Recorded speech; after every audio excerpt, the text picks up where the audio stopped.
Before we begin, take a moment. If you're listening late at night, let us know where you're tuning in from and what time it is where you are. Your comment helps this story find others who need a quiet place to rest. And if these quiet stories matter to you, please consider subscribing. It's free, and it means we can keep telling the truths that were almost lost. Now, gently, let's begin. Asterisk, the train arrived quietly, like it had always belonged to the landscape. The tracks, barely visible under soft layers of pine needles and prairie dust, curved toward the horizon like a question no one dared ask. On that day cold, but not yet winter, the air held the peculiar stillness of something about to be taken. You were standing on a patch of worn grass near a small village in what was then called the Dominion of Canada. The year is 1907. There is no road, no car, no telephone. Just the distant clatter of wheels and the sudden flurry of motion as men in uniform step down from the train, carrying ledgers, blankets, and calm, official voices. The children are gathered in front of the schoolhouse, the old one, the one built by hand from logs years before any outsider came. They are not told where they are going, only that they must go. Their mothers stand behind them. Some cry, most do not. Grief here is quiet. No one brings luggage. The children are not allowed to pack. A few tuck pine cones into their pockets, small scraps of food or dried wildflowers. One girl, barely 9, brings a carved wooden doll her uncle made. It will be taken from her the moment she arrives. The official reason is education. What the letters said, a promise that these children will learn to read, to write, to wear shoes and speak English. But no one explains why their own schools, built from songs and stories, are not good enough. No one explains why the old women who know medicine from bark and snow must be replaced with chalk and hymns. There is no translation. Orders are given in English. Some of the older children understand a few words. Most do not. One boy laughs, nervously, unsure whether this is a trick or a play. It is neither. The priest steps forward, smooth-faced, sleeves clean. Hand holds out a hand, as though he is welcoming guests. His other hand holds a Bible. He says something cheerful, then turns and boards the train. The first child follows, inside the car. The benches are wooden and cold. The windows are cloudy with old breath. No one speaks. The conductor pulls the whistle, and the train exhales a long, strange sound. Some mothers wave, but many simply turn around and go home, where their other children wait, or where silence waits for some of these children. This will be the last time they see their village, their river, their language. They don't know this yet. The train doesn't stop to explain. The journey lasts 2 days. The food is hard bread and a ladle of something called stew. One girl gets sick. The other children are told to look away. They do when the train finally stops. It is at a place they've never heard of, near a town whose name is not spoken in their language. The building is large, taller than anything they've seen. It smells of soap and cold meat. There are bells, here, and rules, and a priest who never smiles with his eyes. The children are led in. One by one, they are taken behind a curtain, stripped of their clothes, and washed with something that stings the skin.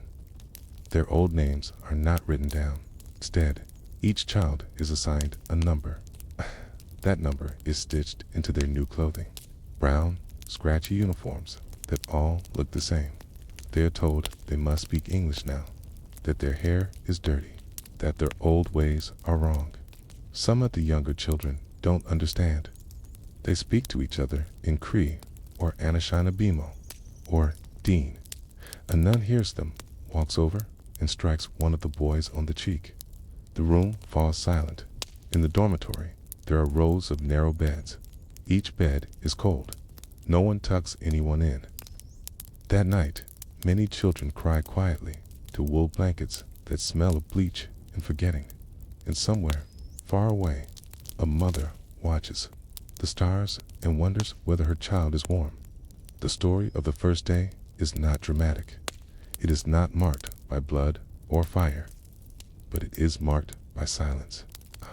The kind that wraps itself around bones. There were no funerals for the goodbyes that were never said.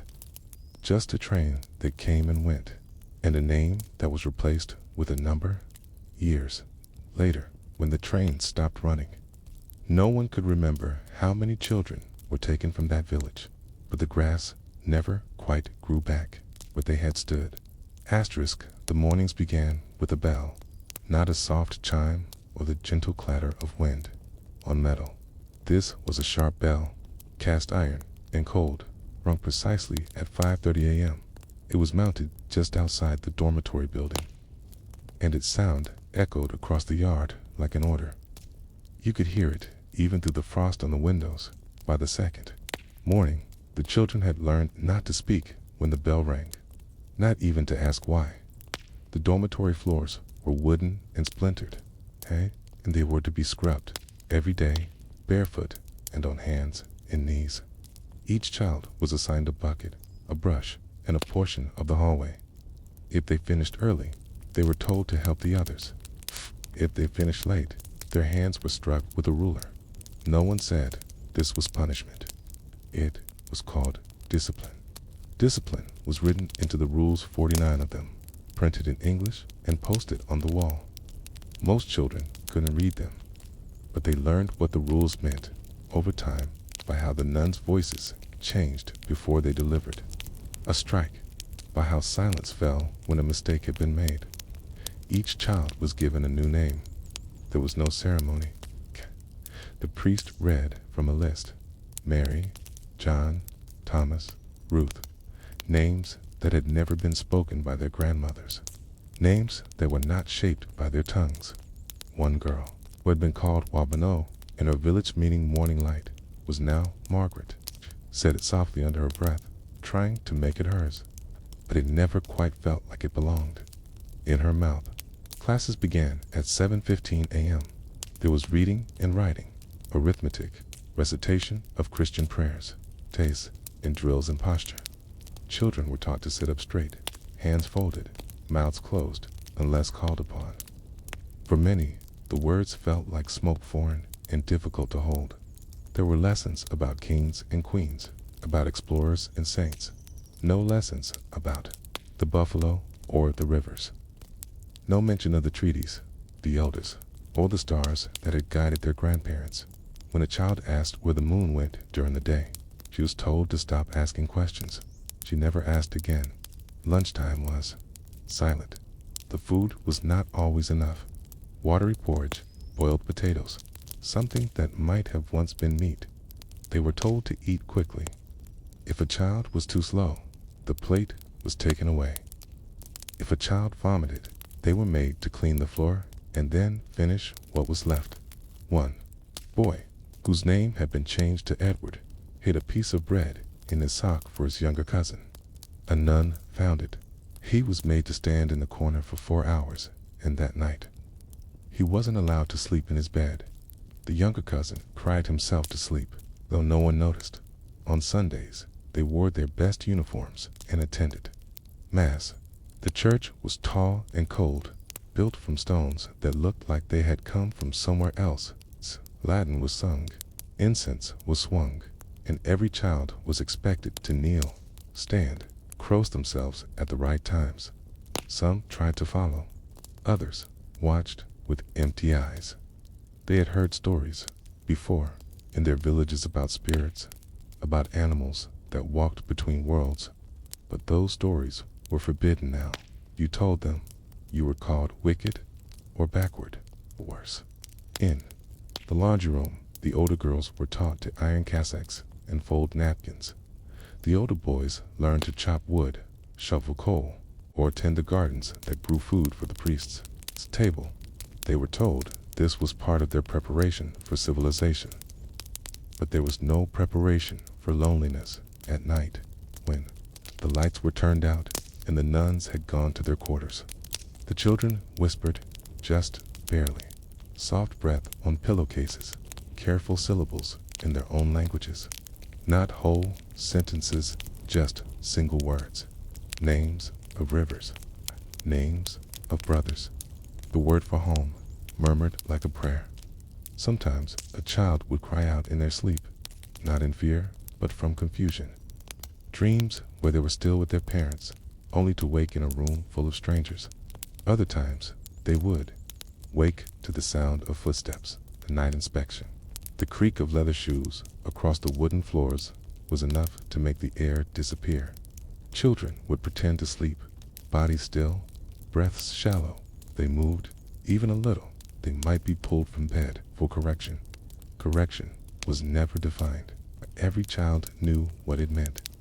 The seasons changed. The days became shorter. Snow arrived, and with it, new rules. No speaking while shoveling. No playing outside. No snowball fights if your boots were too small. You were told to be grateful. Illness spread quickly. There was a separate room for the sick, behind a hallway with no windows. Children who went in did not always come back. There were no explanations. No one was told what happened. Beds were simply reassigned. When one girl disappeared, her bunkmate was moved without a word. Her name was never spoken again. In some schools, a priest would announce deaths during breakfast, but not here. Here, the names were quietly erased by spring. Some of the children had stopped trying to remember their old names. They still came back in dreams, but during the day, they faded. When a child asked when they could go home, a teacher answered, "When you're ready." Ready for what? No one said.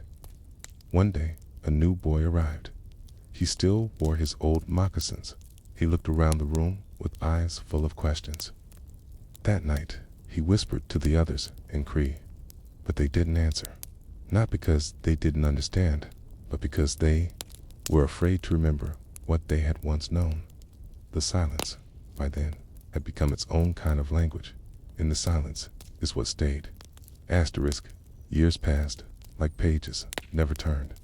The children who came by train grew older. Not taller, not always stronger, but older. Their hair grew back, though it was always cut again. Their voices lowered or softened. Their names were called in roll books, scrawled in ledgers, and marked on chore charts, but rarely spoken with warmth. Some were sent back home after 6 years. Some stayed for 10. A few never left at all. By the time the train tracks rusted and weeds crept into the siding, no one spoke of the day it had first arrived. There was no marker, no memorial, just a bend in the rail that no longer went anywhere. When the first children returned to their villages, they were strangers. They had forgotten the words for certain foods. They no longer remembered the songs. One boy, who had once sung to his grandmother in the evenings, stood silently when she asked for a lullaby. He had learned hymns instead, latent ones, songs with rules and organs and distant gods, not the ones with rivers and deer and snow. Some children came back with crosses. Some came back with hands that trembled. Some didn't speak at all. A girl named Sarah had forgotten how to greet her aunt properly. She bowed her head instead of pressing foreheads. Her aunt wept. They had not been taught how to return. Others never returned. Some died at the schools, their deaths recorded in thin, slanted handwriting on yellowing forms. A few were buried in cemeteries nearby, small, often unmarked plots with the wooden crosses that rotted with time. Many weren't buried at all. Their names were lost, misspelled, or never recorded. One ledger from 1913 lists child No. 47 as deceased, long fever. That's all it says. No parents were notified. No letters were sent. Just a space in a bed and a name crossed out. When families asked, they were often told the child had run away, that no one knew where they'd gone, that the school was not responsible. One mother spent 3 winters walking from mission to mission, asking for her son. She'd never found him. Later, when reporters asked administrators about the missing, they used words like tragedy, inevitable, and regrettable, as if a lost child was simply a natural occurrence, like rain. By the mid-20th century, the system had grown. There were more than 130 residential schools across Canada. Similar institutions existed in the United States, boarding schools funded by federal dollars, managed by church orders and hidden from the public eye. Tens of thousands of children passed through these places, some for a year, some for a childhood. Few ever spoke about what happened there. Even those who survived, the ones who did come home, carried silence with them. It followed them into adulthood. It sat beside them at dinner, slept next to them at night, and when their own children asked why they never talked about school, they simply shook their heads. They were not taught how to explain. It wasn't until the late 1990s that the stories began to rise again, carefully, quietly, like bones surfacing through thawed earth. Survivors, now elders, came forward with testimonies. Their voices shook, not from weakness, but from the weight of remembering. They spoke of hunger, of cold, of the nights when no one came to help, of the fear of footsteps, of friends who vanished. And as they spoke, others listened. Some, for the first time in 2008, Canada established the Truth and Reconciliation Commission. It was too late for many, but not too late to tell the truth. Testimonies were recorded. Thousands' names were read aloud, some for the first time in 100 years. Records were collected. Some schools had burned their files. Others had kept them in locked cabinets. Page after page of enrollment lists, incident reports, censored letters, and death records. Some children were listed twice, others not at all. One document noted the child's cause of death as unkempt. Another simply said, died in sleep. No details available. In 2021, the world paused when ground-penetrating radar revealed the first of many suspected unmarked graves, 215, beneath a former school in KMLO Ops. It wasn't the last. More schools were searched. More graves were found. Hundreds, then over 1,000. Not mass graves, individual ones, each holding a single body, a single story, a single child who never got to return home. Ceremonies were held. Shoes were placed on the steps of Parliament. Drums echoed across the lawn. Survivors stood with photos of siblings, cousins, classmates. Still, the silence lingered. Not everyone believed. Not everyone wanted to listen, but the wind carried the names anyway. Now, when you walk near the ruins of certain schools, the air feels heavier. The grass grows taller around the edges. The buildings are gone, but the foundations remain. Brick, mortars, ashdot in some places, memorials stand. In others, nothing does, but always the silence waits. You might wonder what was gained. The schools said they were bringing civilization, that they were helping, that they were saving souls. But ask the land what was lost. Ask the pine trees who remember the sound of that first train.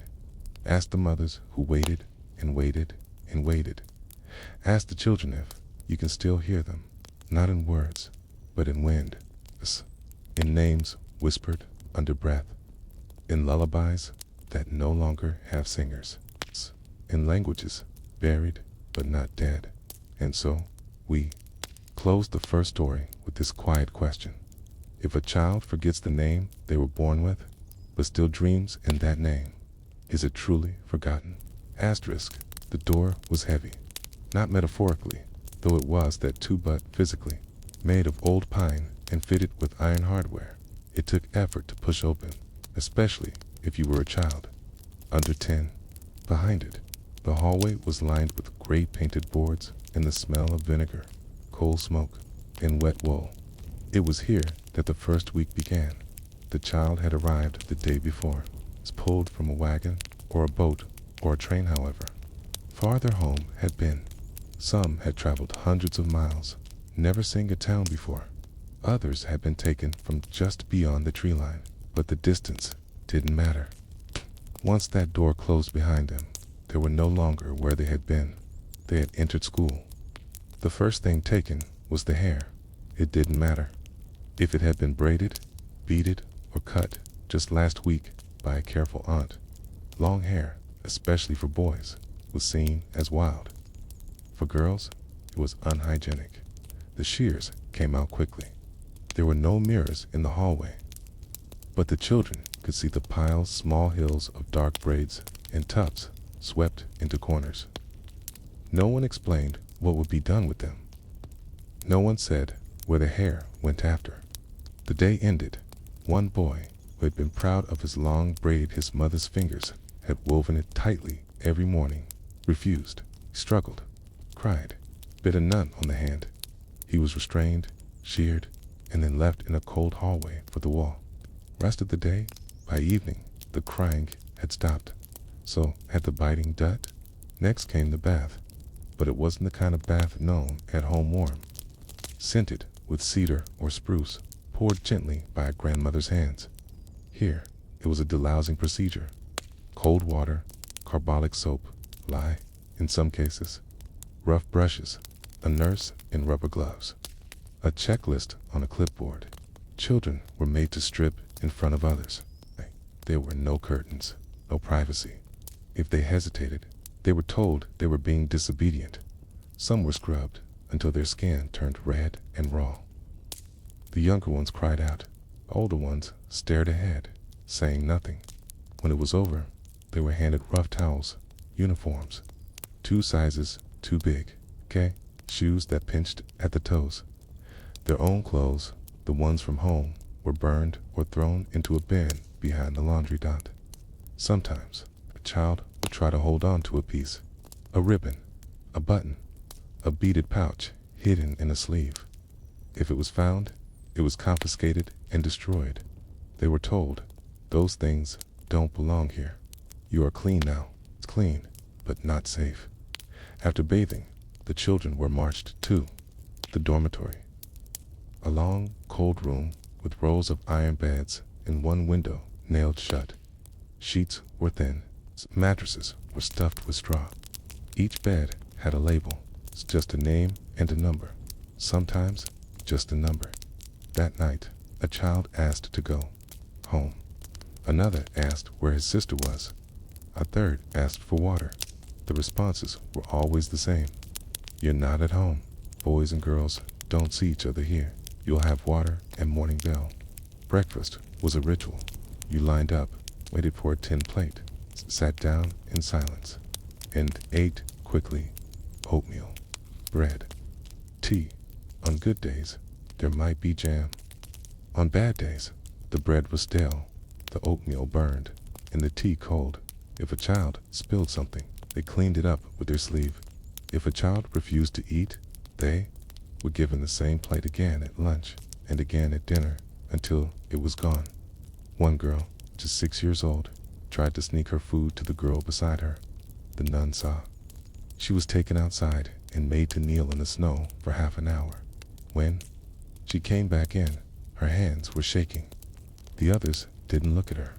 But later that night, someone placed their extra slice of bread under her pillow. That kindness was never spoken aloud.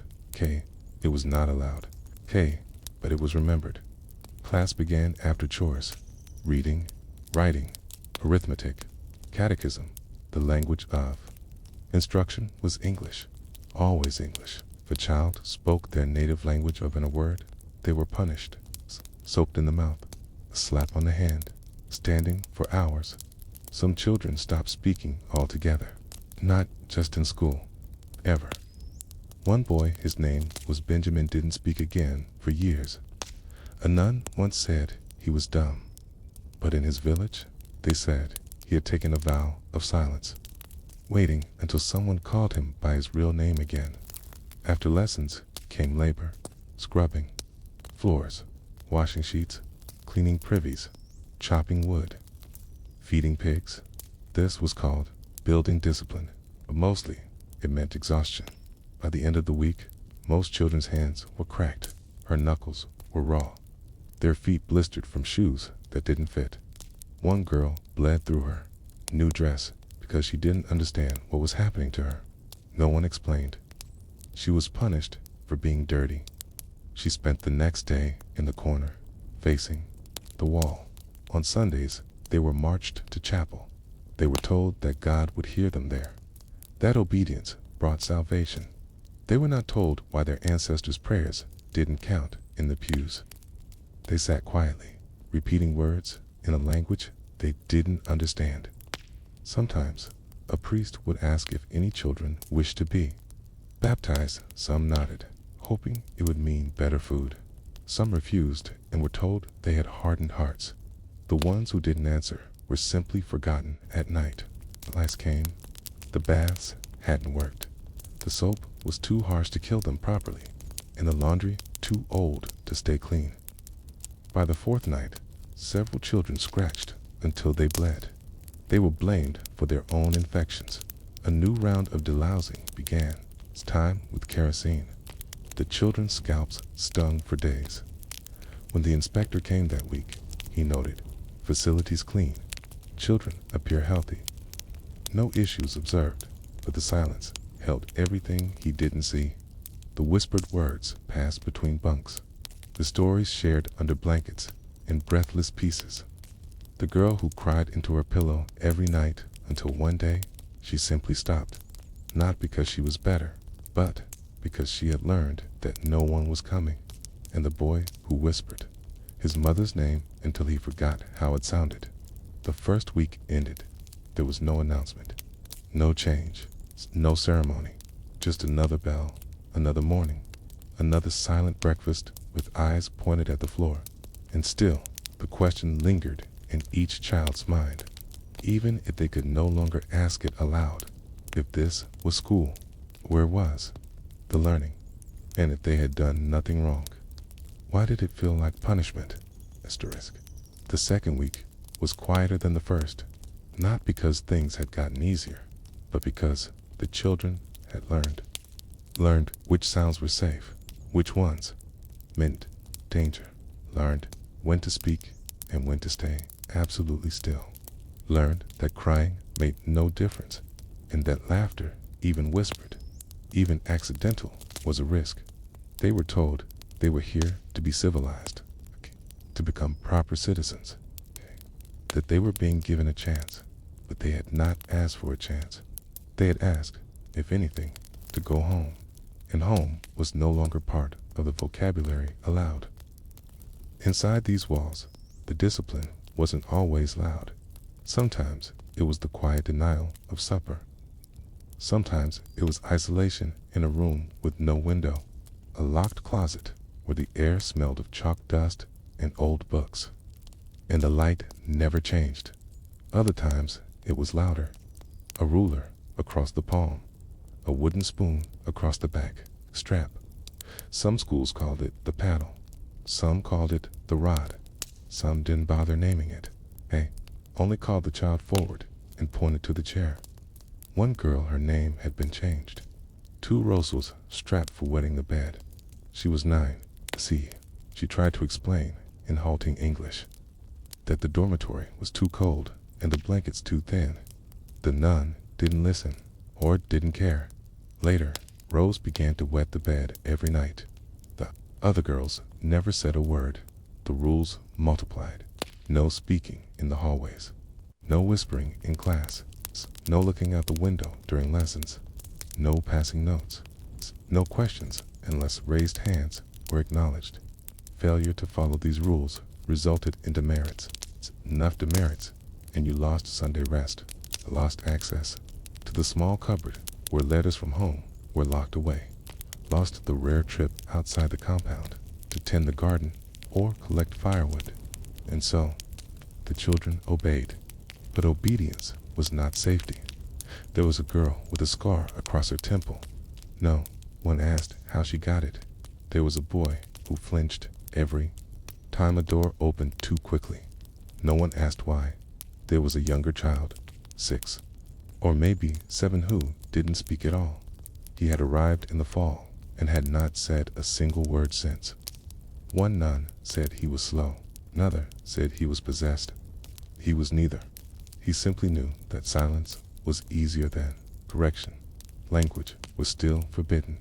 A child caught speaking their native tongue was punished publicly. One boy, desperate to comfort his younger cousin who had just arrived, whispered to her in Dean while they stood in line for lunch. The nun heard him. She pulled him by the ear, dragged him to the front of the room, and rubbed lye soap along his teeth and tongue. He choked. He gagged. He vomited. The other children watched. No one said anything. But that night, many of them dreamed in Dean anyway. Books were given, but not always understood. Primers filled with images of farm animals, Queen Victoria, of a red-coated Mountie on horseback. There were stories of brave explorers and gentle missionaries, of savage tribes turned peaceful by the gospel. None of the stories sounded like the stories from home. There were no foxes that turned into men. No grandmothers who walked into fire to bring back a song. No lakes that remembered.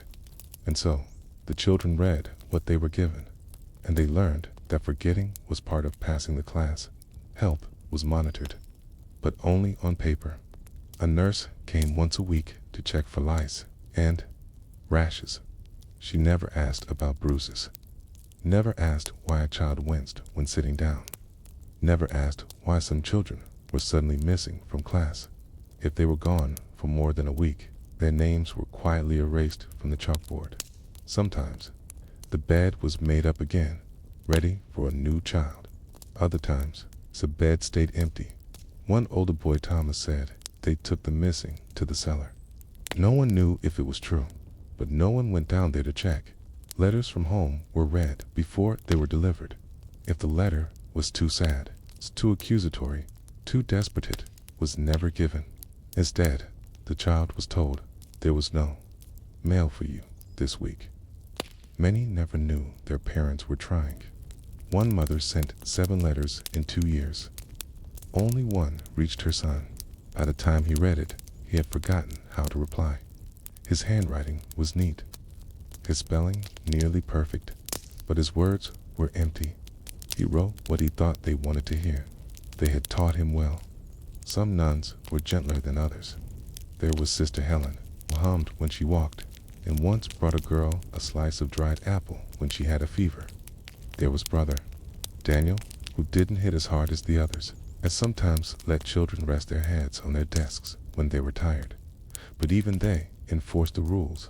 They believed, perhaps, that this was mercy, that softening the blow was kindness. But the blow still landed, and outside, the world continued. Winters came and went. Summers passed behind locked gates. The trees kept growing. The villages waited, but the children those side the schools were stretched thin across the years. Their memories of home frayed at the edges. Their languages retreated into their bones. Their laughter shrank into corners. Some forgot their parents' faces. Some forgot their own. And yet, within the silence, there were still fragments of resistance. A carved pattern scratched into the underside of a desk. A song hummed too quietly to be heard by any adult. A story whispered into a knot in the wall. A child who taught another to say the word for snow in the language they shared, even if it earned them the strap. And a girl named Esther who refused to pray aloud, even after 6 months of punishment. They called her defiant. She called it remembering toe. The second week did not end with a lesson, but with a question that lived behind every child's eyes. If obedience was the only path to peace, why did it always hurt? And if the price of survival was silence, who would speak for them when they were gone? Sterisk, by the 3rd week, the school had begun to shape them. Not educate, not uplift, but shape. It shaped the way they walked heels aligned, hands folded, eyes down. It shaped the way they breathed carefully, quietly, never drawing attention. It shaped their minds, not with knowledge, but with absence. Not what to remember, but what not to remember. Not who they were, but who they must never be again. And in that shaping, children began to disappear. Not all at once, not always physically, but piece by piece. The dormitory became its own kind of borderland. By night, bodies lay still on creaking beds. By day, they moved like lines in a ledger. Some children spoke less with each sunrise. Others began to mimic the words of the priests, not because they believed them, but because it bought them a few hours of calm. A few still tried to rebel. One boy, David, refused to answer to his English name. He was punished. Each day, his name was called louder. He said nothing. On the fourth day, he was made to kneel in gravel for 2 hours. The next morning, they called David again. He stood in one corner of the dormitory. The younger child began to shake at night. No one knew her name, her real name. She had arrived recently, her records incomplete. The nuns called her Clara, though she did not respond. She wet the bed every night. Every morning, she was punished, scrubbed with soap, isolated in the stairwell, denied breakfast. She did not cry, she did not speak. She simply shrank each day further into herself. Then, one morning, she was gone. No explanation, no announcement, just a clean sheet where she had been. Another child was moved into the bed, and no one said her name again. The word runaway floated through the building like a ghost. Sometimes the staff whispered it. Sometimes the older children did too. He ran last winter. They say she climbed the fence. She took food from the kitchen and left before the bell. But no one ever returned, and the staff never searched for long. Once, a group of children saw a set of small footprints in the snow, just beyond the yard. Key pointed it out to a teacher. She narrowed her eyes and said, "Must have been a stray dog." The prints were barefoot, but no one argued. Disappearance became a rhythm. Some vanished to illness, fevers, coughs, infections left untreated. Some to injury, some to sadness, so deep it had no name. And when they were gone, they were replaced. The school was always full. It's refilled, chore charts reassigned. The wheel kept turning. The chapel remained the same. Children sang hymns they didn't believe in. They prayed to a God who had been introduced with a strap. One boy asked once if the creator his grandfather spoke of was the same as the Father in the hymnal. He was told never to say that again. He did in single quotes in the classroom. Children recited poems about brave English kings and the greatness of empire. They traced letters on slates, drew pictures of Union Jacks, colored within the lines. But at night, they whispered to each other about the trees, about the smell of fish drying on racks, about the sound of drumming through the ground, about a world they still remembered, but which no longer remembered them. Letters from home continued to be intercepted. One girl, Lily, received a letter that had been opened and resealed. Inside, her mother had written in Anishinabimo. The nun read the first line and tore it in half. Lily was told that speaking the devil's language would ruin her soul. She stopped checking for letters after that one afternoon. The priest came into the classroom carrying a photograph. A small boy in a jacket too big for him, standing stiff, eyes blank. This boy, the priest said, was found stealing. He has been returned to his community. You must remember, the Lord does not bless liars and thieves. No one believed. The story, the boy's bed had remained empty. No child had seen him leave. Kay, and his shoes, still scuffed from play, had remained under the bunk until Tay were thrown away. But they nodded anyway, because belief was no longer required, only obedience. Some children became good students. They spoke English with perfect enunciation. They memorized the catechism. They stood straight and silent during inspection. But even they, in quiet moments, blinked like the rest, as though trying to remember the shape of a sky they hadn't seen in weeks. And so, the building continued to do its work, brick by brick, rule by rule, replacing memory with silence, placing language with fear, placing family with institution. But in the smallest corners, the children still carved defiance. A name etched into a bed frame, a braid hidden beneath a pillow, a word scratched under a desk, and in the morning they lined up again, boots tied, hair short, eyes down, but inside something still flickered. And so this section ends, not with a conclusion, but a quiet, aching, wondering if a child forgets their voice, but not their silence. Is that still survival? And if the school erased everything except their suffering, what remained of the child who left? Asterisk, the punishment began with a single word. Not a scream, not a curse, not a shout, just a word. Maybe it was ni mama, my mother in Ojibwe, Jibe, or Nibi water.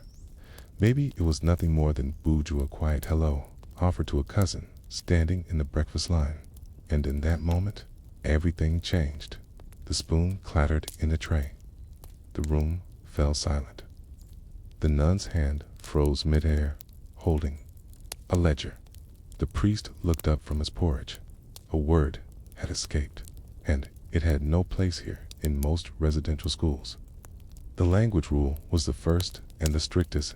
Children were told from their first day, only English, only French. Never Ojibwe, never Cree, never Dean, not in class, not in the hallway, not even in dreams, if that were possible. To speak anything else was rebellion, and rebellion, the eyes of the school, was sin. It wasn't just about communication, it was about control. To control language is to control memory. To erase a word is to erase the world it describes. And Ojibwe had many words that didn't fit into English. Words for the sound of leaves moving in a certain kind of wind. Words for kindness that isn't asked for. Words for laughter between relatives who haven't spoken in years. Words that carried stories older than the church itself. The school couldn't translate these, so it forbade them. One boy, his English name was Samuel, but at home he had been called Wawashkeji. Little dear forgot himself one morning. He had dropped a tin cup. His cousin knelt beside him and whispered something in Ojibwe. Samuel smiled. He replied, just 2 words. The teacher's footsteps came fast. Samuel was pulled up by the arm, Kay dragged down the hallway, and locked in a closet that smelled of old onions and dust. He stayed there for hours. No food, no water, just the dark. Later that night, his cousin tried to ask how long he had been in there, but neither of them spoke. The punishments varied: soap on the tongue, kneeling on dry rice, standing in the corner with arms outstretched until they trembled. No dinner, no letters, no sleep, and sometimes a beating. Not wild, not uncontrolled, measured, documented, filed away in disciplinary logs with phrases like minor correction or language infraction. One girl had welts on her back for saying the word nimasumas, my grandfather. She had only meant to comfort a younger child who had lost theirs. But intent didn't matter, only obedience. The priests said the language was of the devil. The nuns said it was savage. The government called it barrier to integration. But to the children, it was breath, was memory. It was the voice of the forest, the fire, the cradle. They had spoken it to the trees, to their grandmothers, to the fish as they cleaned them, to the snow as it fell. And now they were told that every syllable was a mistake. Some resisted. One girl, named Dora, spoke Ojibwe in her sleep. The other girls listened with tears in their eyes. The staff tried to wake her, but she didn't stop. They tied a rag in her mouth at night. After that, she slept in silence, but her hands twitched, as if still signing the words she could no longer say. Some children adapted. They whispered in Ojibwe when no one watched, in the laundry room, in the barn, or by shaping the words behind closed lips, speaking only with breath and eye. Others created a new language gestures, taps, whistles, something only they understood. And a few, the smallest, simply forgot. Their tongues stumbled.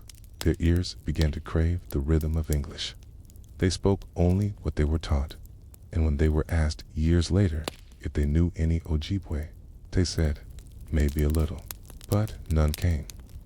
In one classroom, a boy named Joseph tried to write his name in Ojibwe syllabics. He was caught. The paper was torn. He was told to write lines for an hour. I will only speak proper language. Later, Joseph carved those same syllabics into the underside of his bed. The staff never found them, but another boy did, years later. He didn't know what the marks meant, but he traced them with his finger every night until he left. The school claimed success when children no longer spoke their old languages. They called it progress. They filed reports. Children speak only English. Speech correction program effective. No native speech observed in dormitories. They wrote these lines in clean ink, printed them in bold type, stamped them with the seal of approval, but they didn't hear the dreams. They didn't hear the whispered songs, or the names spoken into pillows, or the words sung by crows outside the window.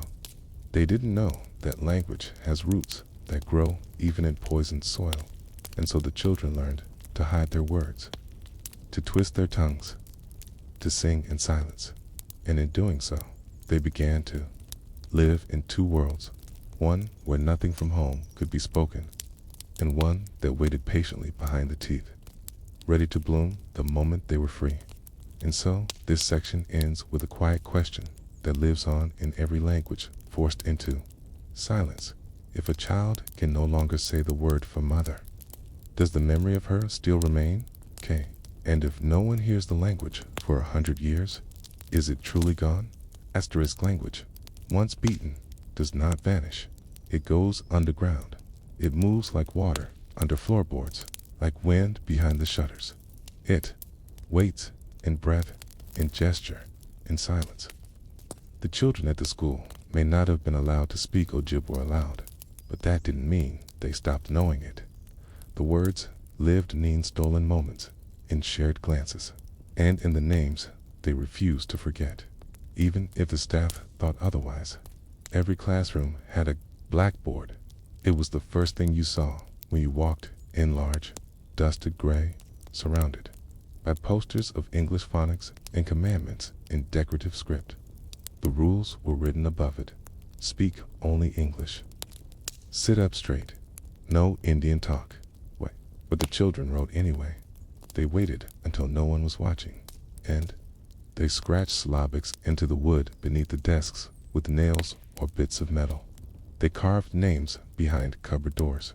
They folded notes and secret notes with words like Nimi Sumas and Wabiguan and Beckamai's grandfather's flower. Wait. The words were tiny, fragile acts of defiance. Some were found and erased. Some were never sinned. Some are still there, hidden in the bones of buildings that now sit empty, reclaimed by moss and rain. Asterisk. In the dormitories, words were smuggled like contraband. A finger tapped twice on a bedpost meant, "Are you awake?" 3 taps and a pause meant, "It's safe to speak." And then the whispers would begin, to children under one thin blanket, reciting words they remembered from their mothers, trying not to forget. They said them softly, slowly, often incorrectly, but they said them anyway. One girl, her English name was Anne, but at home she had been Minnewanagosans began teaching the younger girls a lullaby her aunt had sung to her. She hummed it first, then added the words, a few at a time. They learned them by sound, not spelling. They repeated them night after night, and when Anne was sent away no one knew why the other girls kept singing. In the laundry room, the steam made everything quieter. The nuns didn't like to stay in there long. The heat, the smell of damp wool, the hiss of the iron. So the older girls learned that if they whispered while scrubbing or folding, were less likely to be overheard. One afternoon, two girls argued about how to say rain in Ojibwe. One insisted it was Gimiwan. The other said it had to be Nimiwan. A third girl, younger and shy, spoke up softly and said, Gimiwan is it is raining, okay? Nimiwan means I am wet from rain. The room went still, and then someone laughed, not the cruel laughter of the staff, but the warm kind, the kind that filled spaces between fear. They finished folding in silence, but they smiled. Not all children could hold on to the language. Some tried, but forgot the words mid-sentence. Some remembered only fragments. Some never learned to begin what they were too young when taken. And yet, even these children held on to the rhythm, the way their grandmother said their name, the sound of stories told over fire, the cadence of laughter in the village. It lived in their bones, so even when they spoke English, their sentences curved differently, their silences held more weight, and their dreams, when they could remember them, were still in Ojibwe. The staff noticed one priest said the children had a lazy accent. A teacher said their English was incorrectly intoned, but they didn't understand that the children were translating worlds, trying to fit river-shaped thoughts into brick-shaped language. And some things do not fit, no matter how many rules. You're right. There was a boy named Peter, quiet, watchful. He had been at the school 3 years, rarely spoke, never resisted, always on time, always clean. Then one day, a nun found a notebook under his mattress. He had written stories, dozens of them in Ojibwe, full sentences, dialogues, descriptions of forests, bears, of grandmothers who turned into wolves to save their children. The nun tore the notebook in half, burned it in the stove. Peter was taken to the chapel for discipline. He returned with a bruise on his temple and didn't speak for 2 weeks. But later, months later, someone found a new notebook hidden in the base of the water bucket. The stories were still being written. Sometimes, language came out in the wrong places. A child, delirious with fever, might cry out for their mother in Ojibwe. A younger child, dreaming, might murmur buju or mash kiki-dash medicine. Staff would shake them awake, wash their mouths, threaten punishment. But the words kept coming, not out of defiance, but out of memory. One teacher began recording children who slipped into OJIBWE. She kept a small notebook, wrote down each word she overheard. Her notes included, "Girl," said Nindazenicus before lunch. Asked what it meant. She wouldn't say. "Boy," whispered. Jaganashi Morin looked at me after. "Possible curse," heard several girls. Humming tune from heathen language. The teacher called it evidence of cultural regression. But what she had written was a map of voices trying to stay alive. And still, the children survived. They spoke when they could, taught when it was safe, whispered into wood and stone. Language, even wounded, refused to die. It crouched behind punishments. It huddled in cold dormitories, slept under beds, wrapped in scraps of songs, and it waited for a time when it could breathe again. And so this section ends with a soft question carried in every word that was ever whispered through pain. If a language hides in silence, who decides when it is finally safe to speak? And if no one hears the words for years, can they still echo through a child's heartbeat? Asterisks, many of the children did eventually leave the schools. Some aged out. Some were sent back to their villages. A few escaped, though most were caught and returned. But even for those who made it back, those who walked the familiar trail, saw the smoke curling from lodges again, smelled the wild mint and cedar, the return was not easy because the language didn't come back all at once. It came in pieces. The first thing many noticed was how little they could say, not just in Ojibwe, but in anything that felt like home. The rhythms had changed. Where once they might have answered with a smile and a phrase like Kichia Pitandagawad. That is very precious. Now their tongue fumbled over the syllables. their minds reached for English. Their voices hesitated. A child would look at their grandfather, who had waited years to hear their name spoken back to him in the old language, and say instead, "Hi." The grandfather would smile, but it would not reach his eyes. In some villages, language became a private thing. Grandparents spoke it only when they were sure no officials were nearby.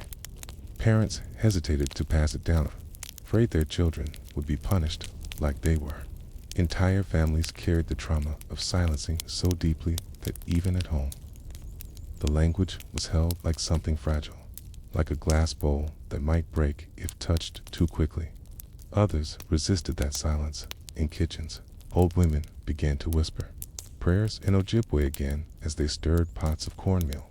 On porches, men tapped tobacco into pipes and greeted each other the old way in Kizuk. Good morning. Todd's children watched, listened, tried to repeat. It didn't always work. The sounds felt strange. The tongue didn't always know where to go, but each word remembered was one more thread rewoven. Some carried the language inside, but could not speak it. They remembered what it looked like on paper, the slanted syllabics, the curved sounds. They drew it in the dirt, etched it into wood, sung it in their heads, but not their mouths. A man who had spent 11 years in a residential school once said, "I know the word for tree, but I've never said it out loud. It feels like saying it would wake something up inside me I don't know how to hold." Others tried to teach what they remembered. A woman named Margaret, who had been called Maggie, at school gathered her nieces and nephews under the old poplar tree one summer. She began each lesson with a story. Not a lesson plan, not a blackboard. It's the story. She told them the Ojibwe word for wind Newton. Then she told them about the time the wind carried her brother's laughter all the way from the river to the school fence. They asked if it was a true story. She said, "It doesn't matter, okay? The wind remembers, whether we do or not." There were also those who refused to try, the ones who had been punished so many times that the language now felt dangerous, the ones who could not bear the sound of it anymore, the ones who had lost so many words they believed it was too late. One man, who had once been the best Ojibwe speaker in his village as a child, now struggled to say his own name aloud. He cried when someone said it for him, not because he was happy, but because it felt like mourning.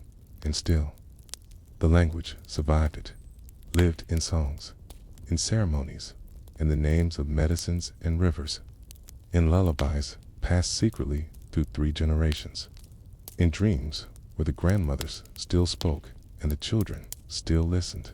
In the 1990s, something began to shift.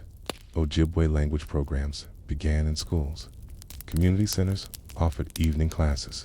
Elders were asked to teach again. Some of them had to relearn what had been forced out of them. Some had never stopped speaking. They sat in circles with younger people, many of whom were descended from the same schools that tried to erase the language new together. They began to stitch the syllables back into the world. One elder said, "Every word you say is a fire lit in the dark. Even if it's small, it burns." There were dictionaries now, workbooks, recordings, even apps. Children texted each other in Ojibwe. Elders told stories on the radio. Teachers marked attendance with present and Ndea, "I am here." Each act was a reversal. Each sentence a defiance. And yet, not everyone celebrated. Some survivors felt the resurgence came too late. Some felt it reopened wounds they had worked hard to close. Some felt the guilt of forgetting, even though forgetting had been forced. One woman said, "They stole my language, and now they ask why I can't give it back to my grandchildren." Her voice cracked when she said it, but she kept talking. Today, there are thousands who speak Ojibwe again, some fluently, some clumsily, some only in songs, and many more who understand but do not speak. The language is not whole, but it is not gone, and in every community where it is spoken, whether by a child reciting their numbers or an elder singing in a circle to silence. That once covered, it begins to crack. The schools tried to erase the words, but the words were older than the schools, older than the nation that built them, older than the railways, older than the treaties. The words were carved into stone, carried in smoke, tied into hair, pressed into snow, etched into memory. And though they were beaten, they were not broken. And so this story closes, not with resolution, but with a gentle, open wondering. If a child learns their grandmother's name in a language once forbidden, is that enough to bring the language home? And if the words bloom again slowly, painfully, beautifully? The scissors were always ready. They hung beside the doorway in a small wooden cabinet, beside a basin and a stack of gray towels. Metal shears, long-handled, blunt at the tip, but sharp where it mattered. Children saw them before they saw their beds, before they met their teachers, before they learned the rules. No one explained. No one asked. The cutting was simply the first thing that happened. In many indigenous cultures, hair is sacred. For the Ojibwe, the Cree, the Dean, the Lakota, the Navajo, hair carries meaning. It connects the person to the spirit, to memory, to family. To cut it without ceremony is to cut the story of a person. Long braids are worn not for vanity, but for honor. They represent time. They mark growth. They signify strength, emotional, spiritual, communal. A mother braids her son's hair while telling him about the stars. A grandmother ties ribbons into her granddaughter's braid and blesses her day. Hair is not just personal, it is ancestral in residential schools. This was seen as a problem. The first haircut came on the first day. Children, still in the clothes they'd arrived in, were lined up along the hallway. A nun or school nurse approached with shears. There were no explanations. Firm hands on small shoulders. The braid would be sliced through in a single motion. No prayer, no respect, no second thought. Some children cried out, others stood still, wide-eyed. Some didn't react at all, already in shock from the train. The language, the silence. Afterward, the braids were swept into a corner and burned, or worse, thrown away. Not even the dignity of fire. One girl, her name, before school, had been Owain, meaning somebody held her braid in both hands after it was cut. She wasn't allowed to keep it, but she tucked it under her coat when no one was looking. She slept with it for 3 nights. Then a nun found it and threw it into the stove. That night, Owain didn't speak, not to anyone, not even in dreams. Boys were often shorn completely, their heads buzzed to bare skin, with clippers that pulled and hummed loudly in their ears.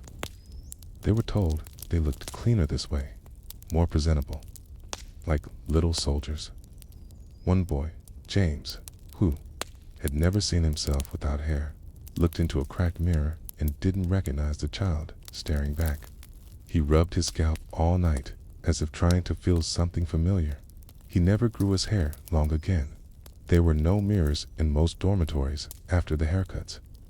Children were not encouraged to see themselves. They were expected to forget what they looked like before, to adopt the new image, the uniform, the shorn head, the blank expression.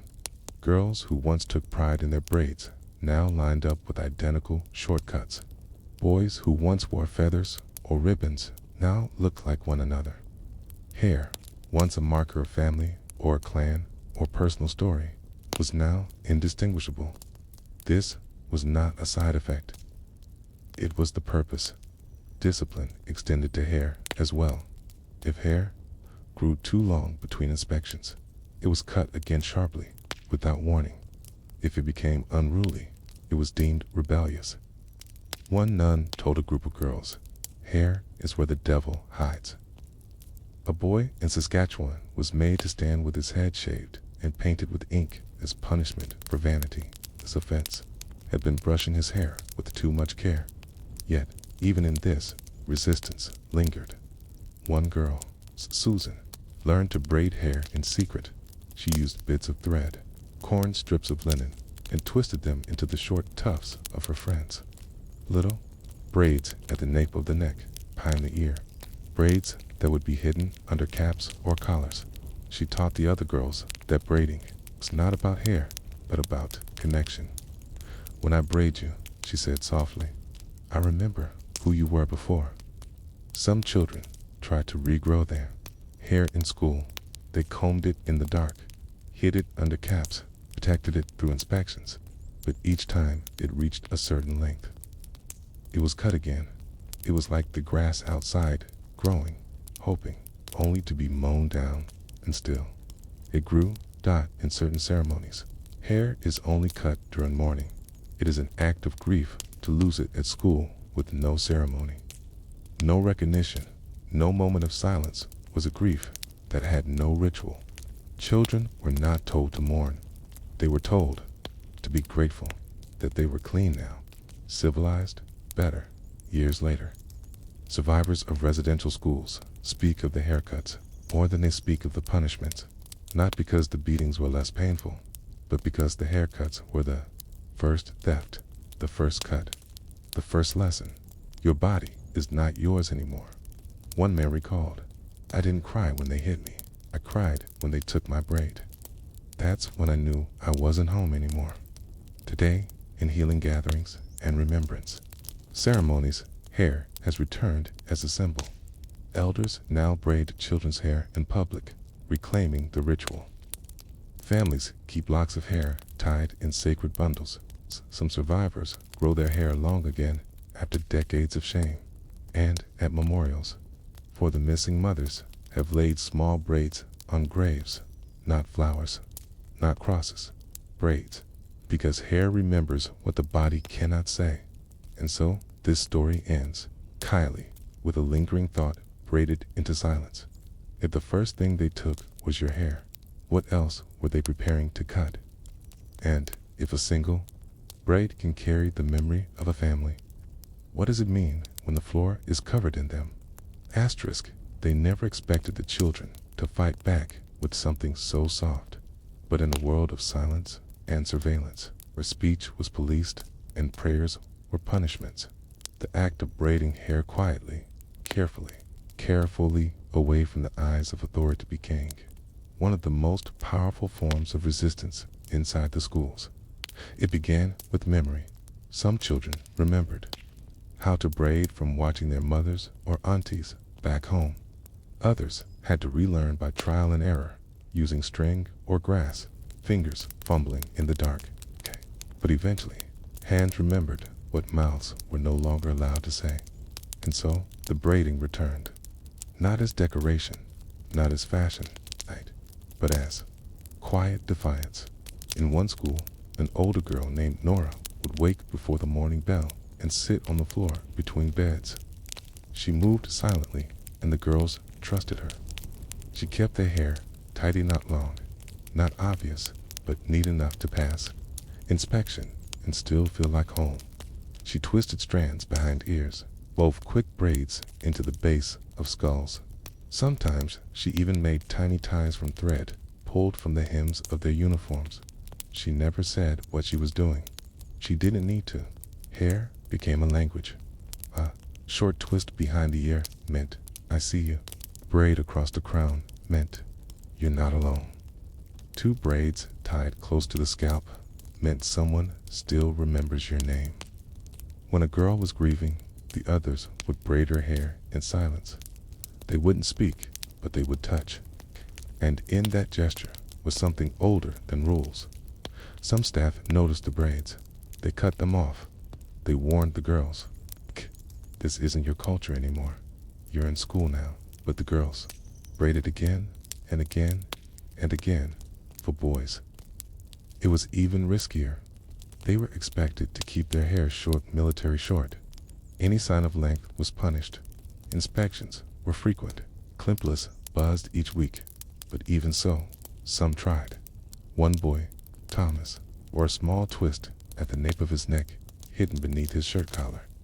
He grew it for 4 months, said nothing to anyone, touched it only at night when no one was looking. When it was discovered, the nun cut it off in front of the class. She held it up like a warning, but Thomas didn't cry. He stood, turned, sat back down. The next day, another boy began to grow his out. Hair became a kind of map, a secret, one visible only to those who knew how to read it. In the dining hall, girls would glance at the backs of heads for messages. In the laundry room, they would braid while folding sheets, pretending it was part of the task. In the garden, they'd braid flower stems to practice. The braid became a way to hold each other. And even when it was taken cut, ridiculed, returned, not because of vanity, but because of memory, because the braids were all that was left of who they had been. In some schools, the staff introduced hair checks. Children were made to line up, bend forward, and have their hair examined with combs. These weren't checks for lice, though they were framed that way. They were checks for culture, for identity, for rebellion. If a braid was found, the child was punished. If too many children braided at once, the whole dormitory lost privileges. No recreation time, no letters, no sweets on Sunday. Still, the braids kept appearing, like weeds through concrete. One spring, a girl named Eliza organized a braid circle. It wasn't a formal event. There were no invitations, just a quiet agreement passed in glances and nods. They met in the tool shed behind the chapel, just before dawn. 11 girls, tea, 1 candle, a borrowed comb. They braided one another's hair in silence. No one was caught. No one spoke of it afterward. But that day, something shifted. The morning bell rang, and the girls stood straighter. They walked to class with a calmness that made the staff uneasy. Their hair was hidden, but their defiance, WASN, single quotes, T. Stories began to spread between schools. A new girl might arrive and say, "At my last school, we used to braid our hair on Sundays behind the furnace room." Another would respond, "We do it in the attic. There's a beam with a mirror nailed to it." And so the practice grew, one small act at a time, one generation after another. Even in the worst years, when punishments were cruelest, when inspectors came more often, when the rules were sharpest, the braids endured, because they were more than hair. They were proof. For many children, the braid became the only thing they could still control. Not their name, not their meals, not their language, not their prayers, not their future. But if they could find a moment to weave 3 strands together, to twist memory, love, and hope into a single plate, they could still feel like they belonged to themselves, even if only for a moment. Years later, many survivors would speak of the braids as their first form of rebellion. They wouldn't talk about fists. They wouldn't talk about running away. They wouldn't talk about raising their voice. They would talk about sitting on the floor with a friend and gently, quietly braiding her hair. They would say, "That's when I remembered who I was." And so this section ends with a question that slips quietly between the strands of every braid ever hidden from view. If a child holds on to memory through her hair, can she braid herself back together even after everything is cut away? And if every braid is a story, quote, do we owe to the stories that never had time to grow? Asterisk. In the end, the scissors dulled. Not literally, though the blades did rust. The handles cracked, and some were discarded after years of use. But in a way, all tools of control eventually falter, because the scissors never understood what they were cutting. They saw hair, but not memory, not love, not ceremony, not resistance. And though they severed braid after braid, what they left behind was not emptiness. It was 1,000 invisible threads that never broke. By the 1970s, some residential schools began to change their approach. Haircuts were no longer forced in every school. Inspectors were beginning to take note of cultural insensitivity. Newspapers were catching hints of what lay behind the walls. Some institutions adjusted not from remorse, but from scrutiny. Children were sometimes allowed to keep their hair longer. Few schools even permitted simple braids as long as they remained neat, non-political, and unseen beneath caps. But the damage had already been done. Generations of children had been taught that hair was shameful, that neatness meant assimilation, that memory must be hidden or erased. Many children, once released from the schools, refused to grow their hair again. They associated braids with punishment, the loss, with the cold snap of metal scissors on the back of the neck. Some buried the memory of their braids so deeply they didn't remember having them. Others cut their hair deliberately again and again, able to explain why. And yet, as the years passed, something began to return in quiet homes, on reserves, and in cities. Survivors sat down with their grandchildren. They took a comb, a bit of oil, and asked, "May I braid your hair?" At first, some children said no. They didn't understand. They'd heard stories. Some had heard none at all. But then the stories came, of firelight and laughter, of grandmothers with strong hands, of uncles who never cut their hair after their sister went missing, of boys who grew their hair long again, just despite the silence. And slowly, the braids came back in healing circles and remembrance ceremonies. Hair became sacred again. Survivors braided each other's hair as a ritual of restoration. Mothers braided their sons' hair and told them not to be ashamed. Elders spoke of hair as prayer made visible. At memorials for the missing families, left locks of hair tied with ribbons, laid gently on stones, or placed in cedar boxes. Each one a name, a story, a child who had been taken but not erased. In 2021, after unmarked graves were found outside Kamloops Indian Residential School, thousands gathered in mourning and reflection. Some wore orange. Some held photographs. Some brought shoes. And some, silently, let their hair fall down their backs for the first time in decades. They were grandfathers with braids to their waists. Grandmothers braiding little girls' hair in public parks. Fathers who knelt to tie small braids into their sons' hair before marches. The braid had returned, not as ornament, but as witness. Still, the trauma lingers. For every child who reclaims their hair, there is another who cannot bear to. The memories run too deep. The touch of scissors still echoes. The silence of that first haircut, surrounded by strangers. Stripped of home is hard to unlearn, but the braid does not demand perfection. It asks only presence. 3 strands, 1 story, woven again. Some communities now hold first braid ceremonies. Children who were never allowed to wear braids are honored as they grow them for the first time. Elders speak, songs are sung. The braiding is done slowly, with care, with laughter, with tears. There is no punishment, only welcome. Others choose to cut their hair, but now it is on their terms. Cutting for mourning, cutting for change, cutting for ceremony. The act becomes sacred, again restored to its original meaning, not stolen, not forced, not forgotten. And in museums, school archives, and boxes of yellowing photographs, the evidence remains: rows of children, identical uniforms, identical stares, identical hair. But what you can't see in those photos are the invisible braids, the ones they still carried inside, the ones they whispered into being in the dark, the ones they passed on, generation to generation, in spite of everything, because the scissors could cut hair, but they could not cut memory.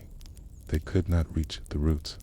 And so, this story ends, not with justice, but with quiet defiance, braided into time. If a braid is cut, but its memory is kept, has it ever truly been lost? And if a child's hair returns soft, strong, sacred, what else might they reclaim next? Asterisk. The first letter always arrived with hope. It might have been written in pencil on stiff, brown paper, or dictated to a teacher who translated the child's hesitant words into neat, sanitized English. I am fine. I eat every day. The school is good. I miss you. It was usually short, sometimes no more than 4 lines. Often it was not the child's voice at all. Parents waited for these letters, like people wait for spring. Some lived near the school, it's just a few days' walk. Okay. Others were hundreds of miles away, deep in the bush, or beyond the lakes. Still, they waited. They gathered around community fires, asking, "Did your son write? Did your daughter say when they'll be back? Did they sound well?" And when a letter arrived, it was passed around, read aloud, held close, folded into cloth, and tucked away like medicine. Sometimes it was the only thing that made the silence bearable. But eventually, the letter stopped. Sometimes gradually, sometimes all at once. A mother might wait a month, then 2, then 6. A father might send a reply and receive nothing. A family might walk to the local post to inquire and be told, "No letters came this week." At first, they believed it was a delay. Then, they believed the mail had been lost. Then, they began to wonder if their child had forgotten them. What they didn't know was that many letters never left the school at all in the administration office. Outgoing mail was filtered. Each letter written by a child was read, copied, and sometimes rewritten entirely. If a child mentioned hunger, illness, or abuse, the letter was destroyed. If they cried too much in their writing, the letter was rewritten to sound cheerful. In some schools, children were told what to write word for word. "Dear mother, I like my new teachers. We go to church every day. I am learning to read, and so I am happy." Didn't matter if they were sick or grieving or hadn't eaten for days. The letter had to match the image. Incoming letters were also censored. Some never made it to the child at all, especially if they were written in their home language. A letter written in Cree, Ojibwe, or Inuktitut was often discarded without translation. If it was delivered, it was sometimes read aloud by a staff member, humiliating the child in front of their peers. One girl, Annie, received a letter from her grandmother every 2 weeks. The nuns read them first. They laughed at the spelling. They made her translate the parts that were in Ojibwe, even though they knew she wasn't allowed to speak it. Eventually, the letters stopped coming, not because her grandmother stopped writing, but because Annie stopped answering. Many children didn't know how to write back. They weren't taught how to format letters, how to ask questions, how to express themselves, or they were too afraid, didn't want their parents to worry. Or worse, they'd been punished for writing the wrong thing once and never tried again. A boy named Adam once wrote, "Dear Mom, they made me sleep outside because I spoke our language." He never heard back. Later, he found out the letter had never been mailed. The principal had deemed it unsuitable. In some schools, letter writing was treated as a reward. You could only write home if you behaved, if you got good marks, if you didn't speak your language, if you didn't cry. Children who disobeyed had their letters taken away. Some wrote letters in secret, hid them in books, aired them near the garden in tin boxes, hoping one day someone would find them and know the truth. Many of those letters are still hidden. Some are dust. Some are waiting. Parents didn't understand why the letters stopped. They wrote again and again. Sometimes they walked miles to the mission to ask in person. They were told, "Your child is doing well. They are busy. They have grown independent." No proof was offered, no photos, no returned letters, just assurances, and locked doors. Some parents fought harder. They demanded to speak to their children. They camped outside schools. They asked visiting clergy to deliver messages. One father carved a note into a piece of birch bark and gave it to a trader heading north. "Tell my daughter her name is still her name. Tell her to come home if they let her." No reply came. In one tragic case, a family received a letter 2 years after their daughter had died. The school had never informed them of her death. She had been buried in a cemetery the family never saw. The letter, written months before she passed, had been lost in the school's files. It read, "Mom, please bring me home. I don't like it here." The mother carried that letter in her pocket for the rest of her life. For many children, the silence became unbearable. They convinced themselves their parents had stopped loving them, that they were forgotten, but no one was coming. This belief was reinforced by the staff. Your family sent you here because they didn't want you. They want you to be a proper person now. You're lucky to be here. Over time, the silence hardened. What began as longing became doubt, then numbness. Years later, when survivors told their stories, the letters returned. They were no longer paper. They were memories, fragments. I remember writing to my mother about the snow. I don't think she ever read it. I used to write, but then they burned my letters. I stopped writing when they stopped replying. Damn, but they had never stopped. Some families still keep the few surviving letters in boxes with cracked edges, faded ink, careful handwriting. It's words written by children trying to stay connected through walls of silence. And so this section ends with a quiet grief of all that went unsaid. If a child writes a letter, but no one lets it leave, who was the silence really meant to protect? And if a parent waits for years without a reply, what does hope turn into? Asterisk, the silence wasn't local. It spread quietly, officially across reserves, across rivers, across snow-laden forests, and rust-colored plains. Every community had its stories. Mothers who waited by the edge of the road, grandfathers who carved toys for children who never returned, aunts who added wood to the fire each evening just in case someone came walking out of the trees, and still no word, no letter, nothing. Some families knew their children were alive. Others didn't even have that. The silence was so complete. It felt designed. Postmasters in nearby towns began to notice it too. A trickle of letters going out from the schools, a far smaller trickle coming in than nothing. One man worked at a northern postal outpost in the 1940s. Later told his granddaughter, "We knew something wasn't right." You'd get a stack of envelopes, 30 or 40 all, with the same handwriting, all sent from the school on the same day. All copies of the same message. He suspected they were written by staff, not children. He was right in some schools. A weekly letter-writing hour was scheduled. Children were sat in rows and handed paper and pencils.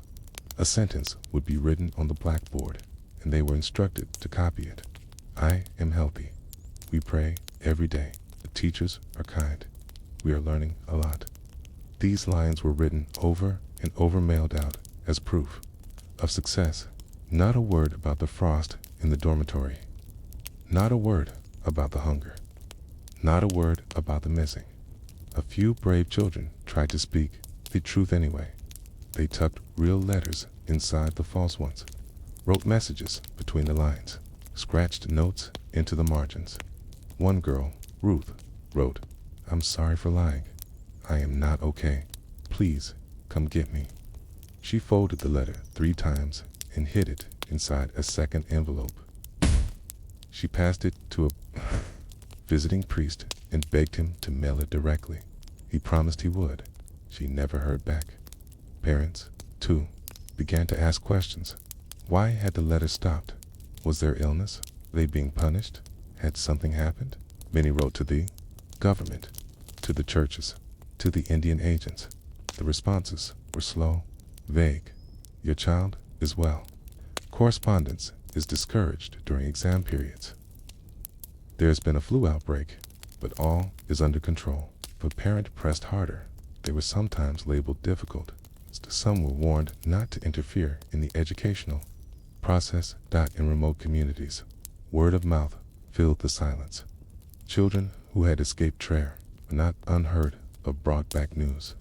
"They're not feeding us enough. It cut off everyone's hair. I saw someone die." But without official letters, these stories were easy to deny. Administrators called them exaggerations, said the children were confused, ungrateful, rebellious, and so the silence won again. Some schools kept detailed logs of student behavior, but no record of outgoing or incoming mail. Others tracked letters meticulously, what was written, by whom, when it was read, whether it was mailed in one surviving ledger from 1953. A single child is listed as writing 27 letters. Only 2 were sent. The others were marked, edited, and filed, held for review, deemed unsuitable, destroyed. The child never knew. In homes across the land, hope turned inward. Parents told themselves, no news is good news. Grandmothers whispered, they'll be home in spring. Siblings drew pictures and waited for replies that never came. And eventually, they stopped asking, not because they didn't care, but because the silence had taught them not to expect answers. In some cases, letters were deliberately used to harm a child. Might be told their parents had written when they hadn't, or told their parents had stopped writing when in truth, letters were sitting unopened in a locked drawer. One boy, Joseph, was handed a torn letter and told, your father's not coming. He says he's ashamed of you. The letter had been rewritten years later, found the original in an archive. His father had written, we are proud of you. We miss you every day. Never forget who you are. Joseph never forgave the lie. Silence became not just absence, but manipulation. It rewrote reality. It seeded doubt. It rewired connection. And over time, children began to believe it. Maybe they really don't want me. Maybe I was bad. Maybe I belong here, after all. When the schools finally closed, one by one, over the decades some, children returned home. They found parents who still waited, brothers who had grown tall, sisters they barely recognized, in boxes full of letters, unread, unanswered, unsent. Some yellowed with age, some never opened, some still smelling faintly of wood smoke and tea. They were read slowly, with trembling hands, and for many families, it was both reunion and reopening of wounds. Survivors have spoken about this more than once, how they forgot how to write letters after they left, how the paper frightened them, how a blank page felt like a door to somewhere painful. One woman said, when I finally wrote to my mother again, I didn't know how to begin. So I started with, I am sorry. She wasn't sure what she was apologizing for, only that the silence had made her feel responsible in time. Archivists, scholars, and family members began the long work of collecting what remained. Letters, buried in file cabinets, scraps recovered from under floorboards, words etched into textbook margins. Each letter was read like a confession. Each missing one mourned like a body. And with each recovered sentence, the silence cracked. So this section ends with a thought that echoes in every envelope that was never opened. If a child speaks across distance, but no one lets the words be heard, where do those words go? And when the silence is finally broken, does it make a sound loud enough to reach the past? Asterisk, the letters are coming back now. Not to the children, they are grown or gone. Not to the parents many have passed, still waiting, but to the land, to the archives, to the memory of a nation finally beginning to read what it once refused to see, and the letters those that survived do not whisper, they speak clearly and climate-controlled. Vaults and locked drawers, once hidden in churches and government buildings. Boxes are being opened. Archivists wear gloves. The paper is brittle, the handwriting faint, but the messages are unmistakable. I miss you, Nimama. We sing songs, but I can't say the words I know. Please come before it gets too cold, tell Auntie. I remember the stars over the river. Some are written in neat penmanship. Others are barely legible, hurried, smudged, cut off mid-thought. Some are only a sentence or two, but every one of them carries the weight of absence. Families have begun receiving copies in brown envelopes, in emails, hand-delivered by researchers or activists or lawyers. Some contain only photocopies of censored documents. Some contain original letters never mailed. A mother, now in her 90s, opened one such envelope. Inside was a note from her son, written in 1962. He had died that same year at school. The family had been told only that he was lost to illness. His letter said, "I have a sore chest, but I don't want to be here anymore. I think I made them mad. I love you." The mother wept for hours, not just for the boy she lost, but for the years she spent believing he had simply drifted away. Others received stacks, dozens of letters kept by school. Filed away, forgotten, they read of birthdays missed, of new babies born, of songs half remembered, of dreams. One woman read through 64 letters written by her older sister between 1945 and 1951. They were all addressed to her mother. None had been mailed. Each began with "Dear Mama," and each ended with "Please write back." Some families chose to burn the letters in ceremony, not to erase them, but to release them. They built fires, read the words aloud, and let the smoke carry what could not be carried in life. Others placed them in cedar boxes, wrapped in cloth, added them to family bundles alongside beadwork and old photographs. The letters, at last, came home. For many survivors, the letters were less about communication and more about proof. Proof they had reached out. Proof they had remembered. Proof they had never stopped trying. One man, Henry, sat with a letter he had written in 1959. It was addressed to his father, who had died 5 years before. Henry had no memory of writing it, but there it was, his handwriting, his spelling, his words. "Papa, I hope the fish are running. Think about the canoe. I think about your laugh. I hate the boots here." He folded the paper and whispered, "I still hate the boots." Then he laughed, the first time in days. Letter writing itself has become a way of healing. Some communities now host Letter to My Younger Self workshops. Survivors sit in circles and write what they would have said if someone had let them. You are not bad. Your family never stopped loving you. You will speak your language again. You will survive. Others write letters to the children who never came back.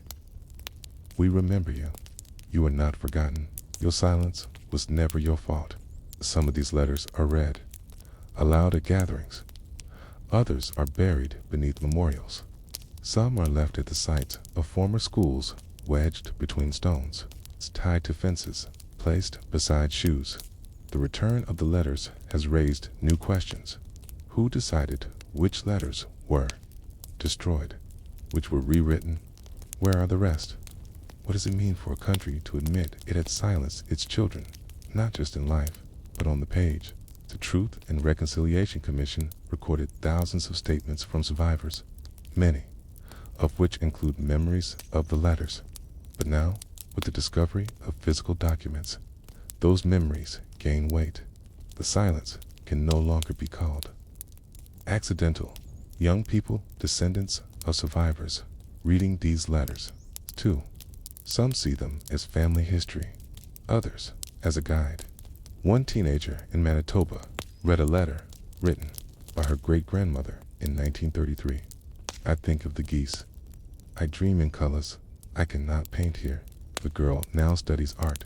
She painted that sentence onto a mural in her school hallway. It faces the sunrise. Language reclamation is also part of the return. Many of the letters include Ojib, Cree, or Inuktitut words. Staff once blacked them out. Now, communities are translating them back. One linguist described the process as listening through the burn marks. Sometimes the charred parts are unreadable, but even the gaps say something. Even silence has shape and time. The letters will be published. Some will be bound in books, others digitized. Some will remain private, but each one is a thread connecting the children who wrote them to the families who waited, to the archivists who opened the boxes, to the nation still learning how to listen. Because letters don't die. They wait in drawers, in attics. In memory, they wait until someone opens the envelope, reads the words, and finally answers. And so, this story ends with a question that presses softly against every unopened letter in the world. If a child writes into silence, but someone reads it 100 years later, is the silence still complete? And if we answer now, even late, can that answer still hold meaning? Asterisk, the schools kept records. Endless records, neatly bound, signed, dated, stamped. Ledgers, enrollment, logs, punishment books, supply inventories, attendance sheets, lines and boxes, ink and carbon paper. Each child became a number. Each number became a line, and each line was expected to prove that everything was in order. But the ledgers, despite their weight, missed something. They forgot to count the missing from the beginning. The system ran on paper. Children arrived at schools and were logged in. Their names, ages, bands, religions, and progress were written in columns.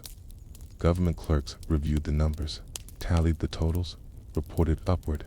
The schools were paid per child. Attendance meant funding. Funding meant expansion.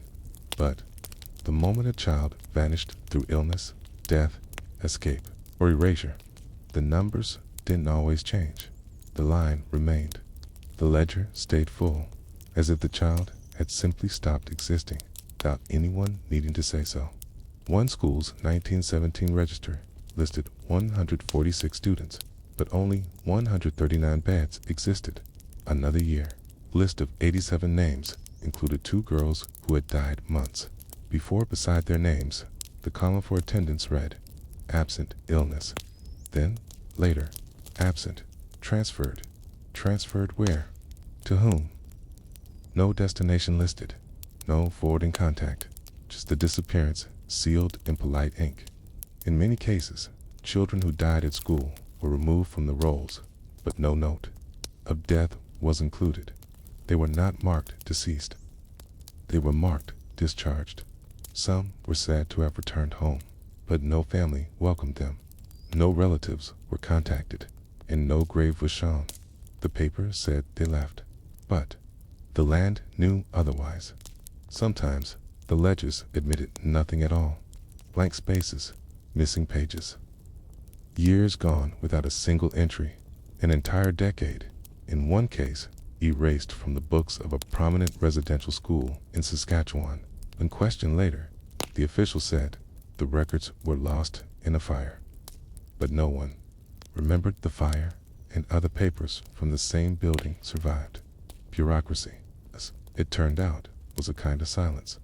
It did not shout. It did not lie loudly. It simply failed to speak. Government reports often praise schools for their efficiency. An inspection might note, dormitories in good order, kitchen clean, children appear well fed, attendance satisfactory. The inspector would visit for a single day, ask no questions, count no names, mark the ledger as correct, then leave. Behind him, a bed would remain empty. No one would say why. Parents sometimes wrote, asking for confirmation. Is my son still enrolled? Can you confirm my daughter's well-being? Replies were often vague. She has been relocated. He is no longer here. The record shows completion of studies, but there was no diploma, no reunion, no body, just another line in a ledger, slowly yellowing with age. Decades later, researchers began to comb through these books. What they found was not absence. It was presence distorted. Children who appeared twice. Children whose names changed. Midterm. Siblings listed as unrelated. Children discharged before they ever arrived. Errors. Maybe. Negligence. Certainly. But some patterns were too deliberate to dismiss. One boy's records showed him attending 2 schools at once. One in Alberta, one in Manitoba. Same name, same birth date. Same church denomination. Only one child had lived. The file mentioned his death, and sometimes the system admitted its gaps. A 1935 letter from a school official to a government agent reads, "We have misplaced the records of 3 girls sent to us last autumn. They are believed to be present." Present, as if presence was enough. As if it excused the forgetting for every child named in the ledger. Another went unnamed. Infants brought with older siblings. Children transferred informally. Teenagers kept longer than policy allowed. When the schools closed and the buildings were emptied, the ledgers were boxed and filed, but the missing remained. Not just missing in life, missing on paper. Missing from the memory of the very system that had claimed to care for them. And yet, in the margins, sometimes there were clues. A faint note, a pencil line, a single word. Gone. What did it mean? Gone home. Gone missing. Gone to ground. Gone where the ink would not follow. Today, the ledgers are being studied line by line. Activists and survivors spend hours in archives, cross-referencing names, matching government records with church files, school reports with oral histories. It is painful work. One researcher wept after realizing that a name they'd seen 3 times across 5 ledgers belonged to a child who had died at age 6. Each record had reported her as active, but the cemetery behind the school told another story. Survivors remember this. 2. The roll calls. D. Mispronunciations. The clipped voices reading names aloud each morning, and the names that stopped being read. One man said, when they stopped calling your friend's name, you knew he wasn't coming back. But no one ever said why. We just got used to it. Silence of the ledgers was a policy. It's not an accident. To admit the missing was to admit failure, and failure was not allowed in ink. Now, communities are writing their own ledgers, reclaiming names, storing real dates, adding columns the old records forgot. Clan language, last known relative dreams, still remembered. They do not mark children as discharged. They write, taken, erased, survivor, returned, and where the old books left. Blanks. New voices are filling them, one by one, word by word, child by child. And so this story ends with a final question, written not in ink, but in memory. If the ledgers forgot to count the missing, what else did they forget to see? And if we count them now, with care, with names, with love, does it change what those columns once meant? Asterisk, to look at the old ledgers is to see a forest of numbers tallies, columns, annual counts. It feels precise, authoritative, clean, but numbers can lie, especially when they are made to forget. The bureaucracy that ran the residential school system was vast. Every child was meant to be accounted for by date of entry, term of stay, academic performance, and religious conversion, but not by survival.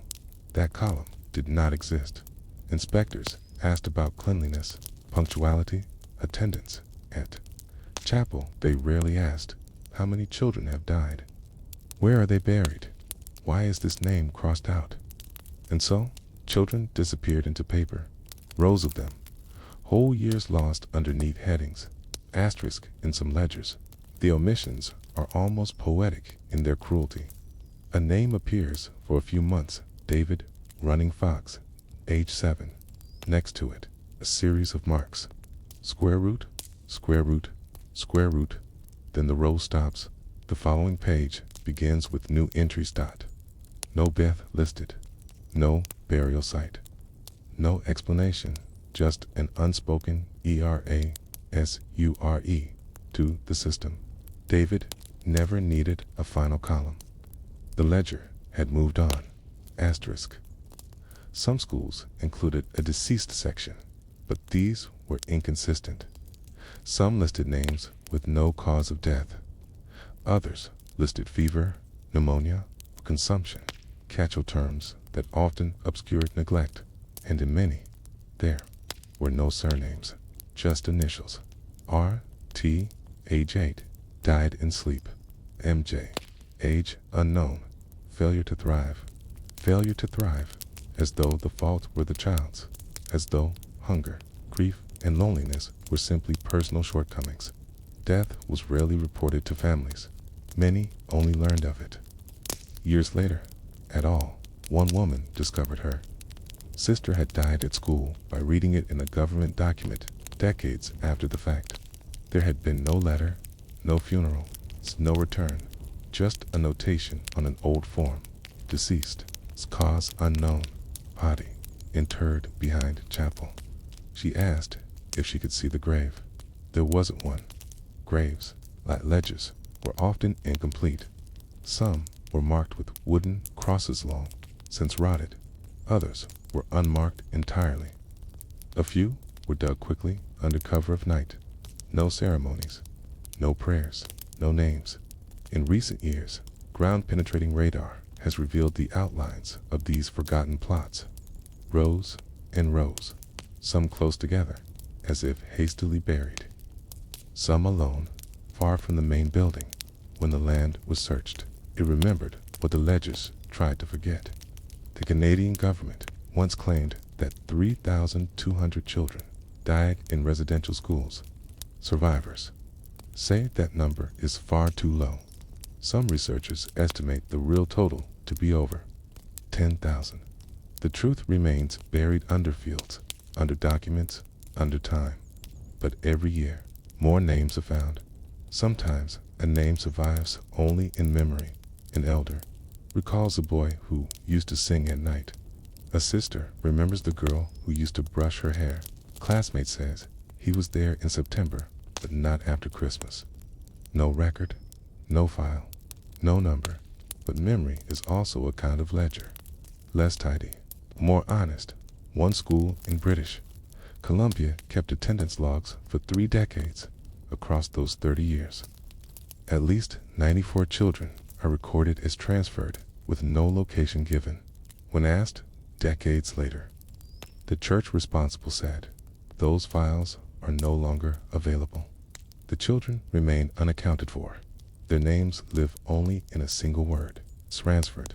That means everything and nothing. In some communities, parents pushed back. They asked for names, for explanations, for graves. One family was told their son had run away into the forest. He was 5. They searched 4 weeks. Later, another student whispered that the boy had died in the infirmary and been buried behind the laundry building. No marker, no service, no mention. But in the ledgers, his role was updated, discharged, absconded, as if he had simply walked away. Bureaucracy is often thought of as neutral, but the ledgers were not neutral. They shaped memory, defined reality, erased it. When the paper said a child had been discharged, no one asked where they went. When the line was crossed out, no one asked what it meant. Only now, as the ledgers are reread by new eyes, do the questions come. Survivors say, he never came home. We were told she went to another school. The priest said not to worry, but the ledgers offer only silence. Boxes without context, rows without resolution. Today, memorial projects are underway. Communities are building their own ledgers. Real names, real stories, real endings when known, open space when not. One project in Saskatchewan features a wall where each missing child is named in beadwork. Others are compiling digital databases where families can search for traces. Sometimes they find only a single mention, but even that is something. A name pulled back from the ledger's void. Children who were once counted only in cost per student are being counted again, not as expenses, not as statistics, but as human beings. One name, one row, one memory, and a silent question beneath every entry. Who else was never counted? And so, this section ends with the hollow shape of an empty column, the one that never asked, the only question that mattered. Did they live? And if not, where are they? Asterisk in the cold archives. Some ledgers remain untouched, not because they are hidden, but because opening them means facing what they never meant to record. The deaths, the disappearances, the deliberate silences. The ledgers were made to count, but never to remember. Now, the work of memory begins in recent years. Teams of archivists, elders, linguists, survivors, and volunteers have started reading the records, line by line. They search for patterns, anomalies, children who appear and then vanish, rows where death was smoothed over with phrases like absconded, discharged, transferred. In one school's monthly enrollment list from 1941, a 10-year-old boy named Albert was marked present in January. In February, his roll was crossed out, no reason, no follow-up, no letter home. But nearby, on the corner of the same page, in smaller handwriting, someone had written a single word. Tub, tub, as in tubercular, as in isolated, as in gone. The deeper the researchers dig, the more the ledgers begin to speak. Not clearly, not directly, but through absence, through what's missing. Some records show classrooms of 60 children, staffed by one adult. Others reveal food budgets that decreased during winter when children were most vulnerable. Some punishment logs include names of children beaten for defiance, speaking language, or crying. And alongside all this, the cold columns continue. Name, date of birth, religion, language, at entry, reason for discharge rarely, cause of death, burial location, notified. Next of kin almost never, regret the truth and reconciliation. Commission of Canada, after years of testimony, estimated that over 150,000 Indigenous children attended residential schools. More than 4,100 were confirmed to have died. But the number is likely far higher because death in these schools was not always recorded as such. Some ledgers were altered, some destroyed, some never kept at all, and some schools burned their records before closure. One priest was quoted saying, "It's better not to leave confusion behind," but the confusion remained. And yet, in this absence, a new kind of ledger is emerging. It's not printed on official forms. It doesn't have columns or rows. It's made of memory, of community, of names spoken aloud at a gathering in Manitoba. Survivors took turns reading names of the children who never came home. Each name was followed by a stone placed in a circle. The youngest speaker was 10, the oldest 80-7. When the name was unknown, they said, "A child, 7 years old, boy, forgotten by paper, not by us." The ledger had failed, but the voice did not. In British Columbia, one community built a wooden wall on the site of a former school. Each slat bears the initials of a missing child. Every week, more slats are added. Some include full names, ages, dates. Others say only, "Girl, taken in spring, no record, brother of Isaac, disappeared in winter." People come to touch the names, to trace the carvings, to leave offerings of tobacco, braids, ribbons. This, too, is a ledger, one that refuses to be quiet. Children are being taught history in classrooms once silent about residential schools. Students now study the erasures. They learn not just what was done, but what was not written down. One teacher asks her students, "What's missing from this ledger?" The children stare at the form. One boy raises his hand, doesn't say if they were happy. Another says, "There's no place for a hug." A third, "What about their real name?" What about their real name? A name is more than an entry. It is memory, lineage, language, prayer. The old ledgers renamed the children turned Mashkototo Bezikins into Daniel, teened Wabakwan into Mary, teened grandmother's songs into numbers. But now the names are returning.